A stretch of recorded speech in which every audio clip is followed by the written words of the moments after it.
بنیادی مسئلہ ہے کہ سیاسی قوتوں میں اتفاق نہیں ہے. وہ امداد پاکستانی عوام کے لیے ہے نا, وہ کسی کے بینک بیلنس میں نہیں جا رہی, کسی کے اکاؤنٹ میں نہیں جا رہی. کافی تاریکی میں ایک اچھی امید کی کرن آئی ہے اور خوشخبری آئی ہے, وہ جنیوا سے آئی ہے. میرے خیال میں ہم ڈیفالٹ کی طرف نہیں جا رہے. عمران خان سے پوچھیں اور جنرل باجوہ صاحب سے پوچھیں ان کا کس قسم کا رشتہ تھا, اس کا جواب میرے پاس. سر آپ کو تو معلوم ہوگا.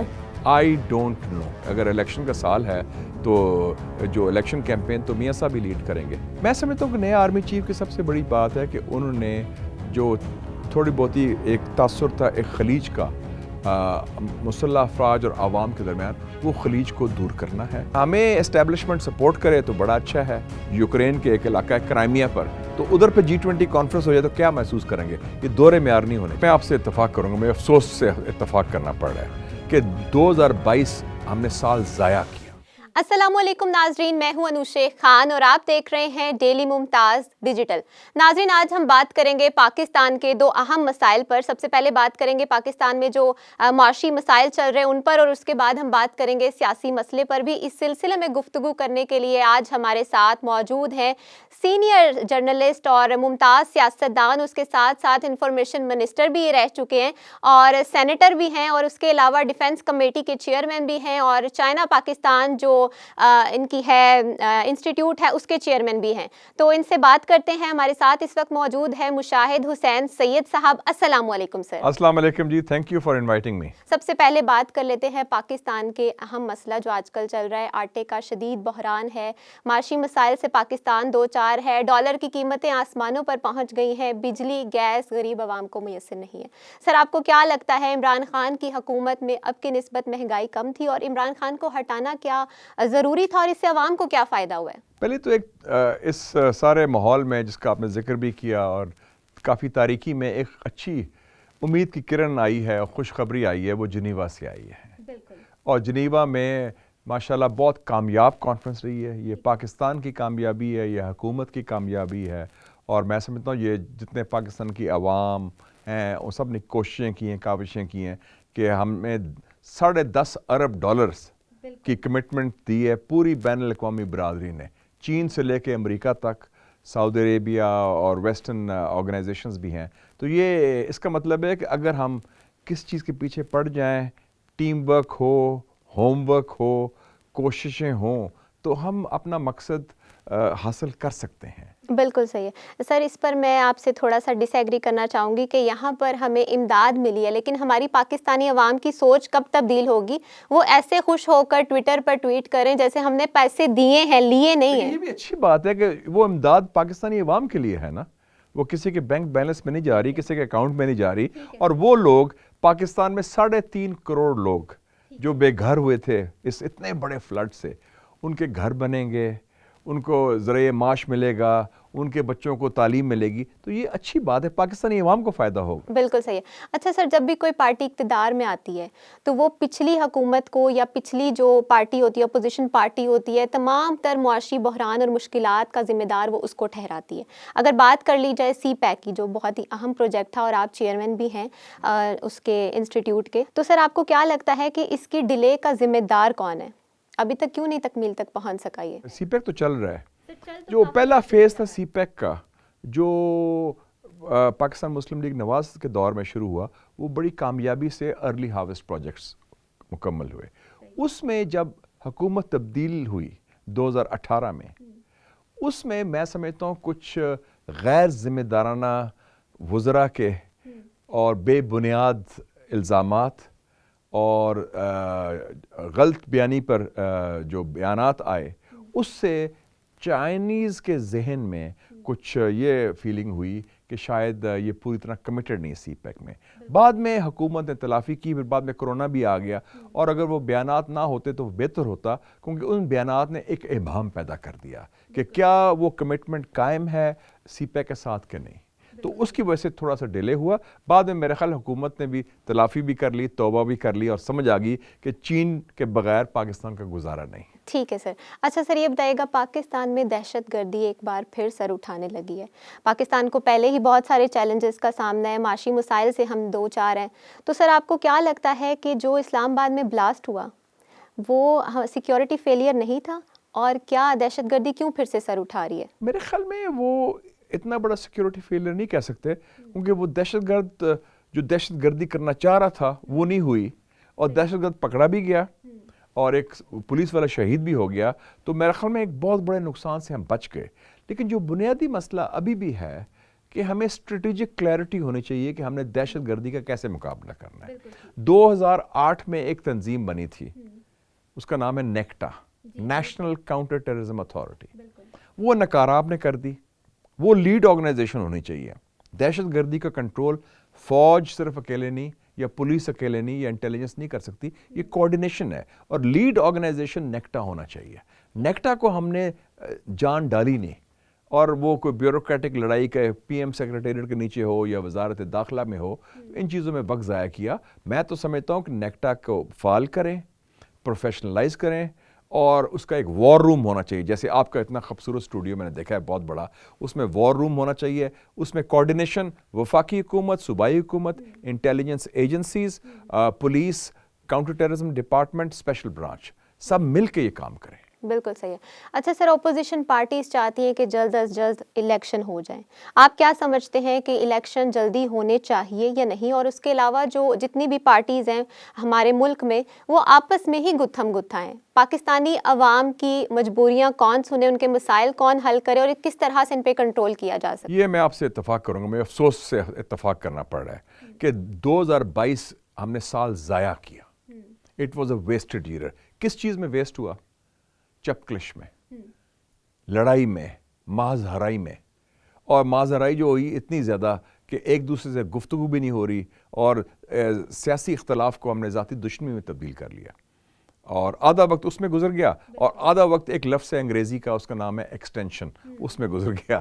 تو میں سمجھتا ہوں کہ لوگ چاہتے ہیں کہ اتفاق رائے ہو۔ اگر ہم اتفاق رائے کر سکتے ہیں جنرل باجوہ کی ایکسٹینشن پر، اگر اتفاق رائے کر سکتے ہیں فاٹف پر، اگر اتفاق رائے کر سکتے ہیں کہ آئی ایم ایف پر جائیں، اگر اتفاق رائے کر سکتے ہیں کہ جو موجودہ آرمی چیف بنے، سب نے ان کو تعریف کی اور کہا کہ اچھا چوائس ہے جنرل عاصم منیر شاہ صاحب کی، تو پھر کیوں نہیں اتفاق رائے ہو سکتا؟ رولز آف دا گیم بنائیں کہ کس طرح الیکشن کرانے ہیں، کس ٹائم کرانے ہیں، اور اس کے جو الیکشن ہو اس میں ایک کوئی ہارے گا، کوئی جیتے گا، اس کے جو نتائج ہیں وہ کھلے دل سے تسلیم کیا جائے۔ صحیح ہے سر، ابھی آپ نے عاصم منیر صاحب کی بات کی ہے، تو معصومانہ سے ایک سوال ہے کہ آپ کو کیا ایکسپیکٹیشنز ہیں نئے آرمی چیف سے؟ میں سمجھتا ہوں کہ نئے آرمی چیف کی سب سے بڑی بات ہے کہ انہوں نے جو تھوڑی بہت ہی ایک تاثر تھا ایک خلیج کا مسلح افواج اور عوام کے درمیان، وہ خلیج کو دور کرنا ہے، اور ایک اعتماد کی بحالی کرنی ہے، کیونکہ جو ہماری ریاست ہے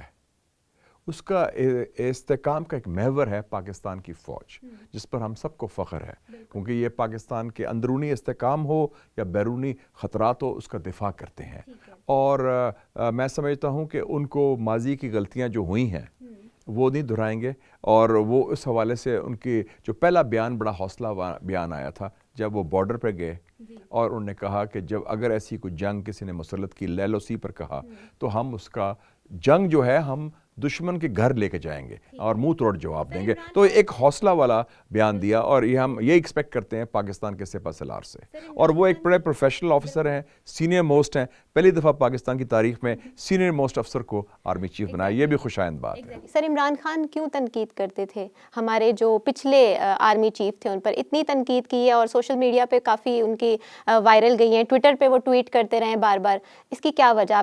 آپ کو کیا لگتا ہے؟ عمران خان سے پوچھیں اور جنرل باجوہ صاحب سے پوچھیں ان کا کس قسم کا رشتہ تھا، کیا تعلق تھا، کتنی قربت تھی۔ وہ کہتے ہیں کہ ایک خاندان میں جو اگر لڑائی ہو جائے تو وہ شدید خانہ جنگی کی طرح ہوتی ہے، تو پہلے قربت بھی بہت تھی اور اب لڑائی بھی بہت زیادہ ہے۔ اچھا سر، اگر فورن پالیسی کی بات کی جائے تو آپ کو کیا لگتا ہے عالمی دنیا میں پاکستان کو کن چیلنجز کا سامنا ہے؟ میرے خیال میں سب سے بڑا ایشو اس وقت پاکستان کے لیے ہے اندرونی سیاسی استحکام کا۔ یہ جو تین بڑے ایشوز کی آپ نے بات کی نا، سیاسی چپکلش جو ہے، یہ پولیٹیکل انسٹیبلٹی سے ساری گڑبڑ ہوتی ہے۔ دوسرا ایشو اکانومی ہے، تیسرا ٹیررزم ہے۔ اس وقت پاکستان کو اسٹریٹجک سپیس ملی ہوئی ہے، امریکہ ہے نہیں اس خطے میں، ہمارا ایک کلیدی کردار ہے، ہم وہ کردار ادا کر سکتے ہیں، لیکن اگر ہماری توجہ اس پر مرکوز ہو۔ اب ایک فیصلہ ہوا ہے، آج اناؤنس ہوا ہے کہ جو ہندوستان ہے وہ میزبانی کر رہا ہے G20 کی، اور G20 ممالک جو ہیں ان کی کانفرنس ہو رہی ہے اس سال، اور ایک کانفرنس کے کچھ سیشنز سری نگر مقبوضہ کشمیر میں ہوں گے. ہمیں اس پر احتجاج کرنا چاہیے، اس پر مذمت کرنی چاہیے، اور کوشش کرنی چاہیے کہ جو G20 ہے اس میں 19 ممالک ہندوستان کے علاوہ ہیں، ان سے باور کرایا جائے کہ ایک مقبوضہ علاقے میں ہم ایک کانفرنس نہیں ہونی چاہیے، کیونکہ اس کا مطلب ہے اقوام متحدہ کی قرارداد کو آپ پس پردہ لے جا رہے ہیں، اور ایک کشمیری عوام سے جو مظالم ہو رہے ہیں اس کی کوئی پرواہ نہیں. اسی طریقہ ہے کہ جیسے رشیا نے قبضہ کیا ہے یوکرین کے ایک علاقہ ہے کرائمیا پر، تو ادھر پہ G20 کانفرنس ہو جائے تو کیا محسوس کریں گے؟ یہ دور معیار نہیں ہونے چاہیے. اچھا سر، آپ کو کیا لگتا ہے کہ پاکستان ڈیفالٹ کی طرف جا رہا ہے، اور معیشت کی بحالی کیسے ممکن ہے؟ اور اگر IMF اگلی قسط دے بھی دیتی ہے، ہمیں کیا لگتا ہے آپ کو مہنگائی مزید ہو جائے گی؟ میرے خیال میں ہم ڈیفالٹ کی طرف نہیں جا رہے، ڈیفالٹ سے ہم بچ جائیں گے، کیونکہ پاکستان ایک بڑا اہم ملک ہے، ہمارے دوست بھی موجود ہیں، ہمارے حمایت بھی موجود ہے. دو قسم کے میجرز ہیں، ایک تو ہے جیسے کہتے ہیں ایک فائر بریگیڈ، آگ بجھانے والا کام، وہ تو ابھی ہو رہا ہے. تو لیکن جو اوور آل میجرز ہیں، میں دو بات کرتا ہوں، فگرز دیتا ہوں آپ کو. پچھلے دنوں میں گیا نادرا، ان کے چیئرمین نے مجھے بتایا کہ ان کے پاس اسٹیٹسٹکس ہیں، فگرز ہیں کہ 35 لاکھ پاکستانی ایسے ہیں جن کے پاس گھر ہیں، گاڑیاں ہیں، باہر سفر بھی کرتے ہیں، اور ایک پیسہ ٹیکس نہیں دیتے. تو کہتے ہیں ایسے 35 لاکھ لوگوں کو ٹیکس نیٹ میں لائیں، اور سنا ہے انہوں نے کہا کہ ہم نے لسٹ دی گورنمنٹ کو، گورنمنٹ کا اس کی ضرورت نہیں ہے، تو وہ کام کریں بنسبت کہ آپ اور میں جو ہم ٹیکس پیئر ہیں آلریڈی، ہمیں اور ٹیکس لگانے کے بجائے. دوسری بات ہے مشکل فیصلے کریں، عوام کی مشکلوں میں اضافہ نہیں کریں. مثلا 34% بجلی آپ کی چوری ہوتی ہے یا ضائع ہوتی ہے، آپ اس کو کنٹرول کریں. آدھی آپ کی گیس، سوئی گیس جو ہے وہ راستے میں چوری ہو جاتی ہے، ضائع ہو جاتی ہے، اس کو آپ کنٹرول کریں. تو یہ آپ کام کریں تو میرے خیال میں، اور PIA میں آپ 650 ارب آپ سبسڈی دے رہے ہیں، اور ایسے تنظیمات رکھی ہیں آپ نے، ادارے جو سرکاری، جو وائٹ ایلیفنٹ جیسے انگریزی میں کہتے ہیں، تو ان پر ایک میرے خیال میں ایک لانگ ٹرم ویو ہونا چاہیے، اور اس پر سخت فیصلے کرنے کی ہمت بھی ہونی چاہیے ہمیں. اور دیکھیں نا، آپ شوگر کو آپ دیتے ہیں سبسڈیز، سیمنٹ کو دیتے ہیں، دوسروں کو سب کو دیتے ہیں سبسڈیز. جو بڑے بڑے امیر لوگ ہیں جن کو سبسڈیز کی ضرورت نہیں، تو غریبوں کو رگڑا ملتا ہے. ایسے ہی ہے بالکل. سر، کیا وجوہات ہیں کہ پاکستان میں کوئی بھی وزیر اعظم اپنی 5 سال کی مدت پوری نہیں کر پاتا، چاہے وہ نواز شریف صاحب ہوں یا عمران خان صاحب ہوں؟ آپ کو کیا لگتا ہے؟ بنیادی مسئلہ ہے کہ سیاسی قوتوں میں اتفاق نہیں ہے، رولز آف دا گیم نہیں ہے. جب ہم جی کرتا ہے تو ہم کہتے ہیں کہ اسلام آباد کا راستہ بذریعہ راولپنڈی بہت اچھا ہے، اور جس راستے سے ہم آتے ہیں اسی راستے سے اب جاتے ہیں، یہ تاریخ کا حصہ ہے. اور پھر جب اگر ہمیں اسٹیبلشمنٹ سپورٹ کرے تو بڑا اچھا ہے، اگر ہماری مخالفت کرے تو بہت برا ہے. تو اگر ہمارے مخالفین کو وہ ختم کیا جائے تو ہم بڑا خوش ہوتے ہیں. تو میرے خیال میں اس میں اگر آپ ایگری کر لیں کہ بیلٹ باکس کا تقدس ہے، وہ سب سے اہم ہے، وہ بالادست ہے، اس کی تقویت ہے، اور ہم اگری کر لیں کہ اسلام آباد کا راستہ بذریعہ عوام اور بیلٹ باکس ہے. اور یہ نہیں کہ جی اگر ہمیں سوٹ کرتا ہے نظریہ ضرورت کو ہم لے آئیں تو اصولی موقف وہ نہیں ہوتا. تو آپ دیکھیں نا کہ جب کوئی اور گورنمنٹ ہوتی ہے تو لوگ کہتے ہیں ان کو، وہ تنقید کرتے ہیں اسٹیبلشمنٹ کو، دوسری گورنمنٹ ہوتی ہے کہتی ہے وہ ان کے ساتھ ہے. تو ہم اگر اپنے فیصلے خود کر دیں. قائد اعظم نے پاکستان بنایا تھا، ان کے ساتھ کوئی اسٹیبلشمنٹ نہیں تھی، بلکہ اس وقت کی اسٹیبلشمنٹ برطانوی سامراج کانگریس کے ساتھ تھے. ان کے پاس کوئی فوج نہیں تھی، ان کے پاس کوئی ایٹم بم نہیں تھا، ان کے پاس کوئی سرمایہ نہیں تھا. قوت ایمانی تھی، کردار تھا، عوام کی حمایت تھی، اور ایک فعال سیاسی جماعت تھی. تو ہم سبق سیکھیں پاکستان کیسے بنا. ٹھیک ہے سر، لاسٹ کویشچن میں آپ سے کرنا چاہوں گی، اور سب سے آسان سوال ہوگا، نواز شریف صاحب کب وطن واپس آئیں گے؟ اس کا جواب میرے پاس سر آپ کو تو معلوم ہوگا. I don't know. Okay sir. As simple as.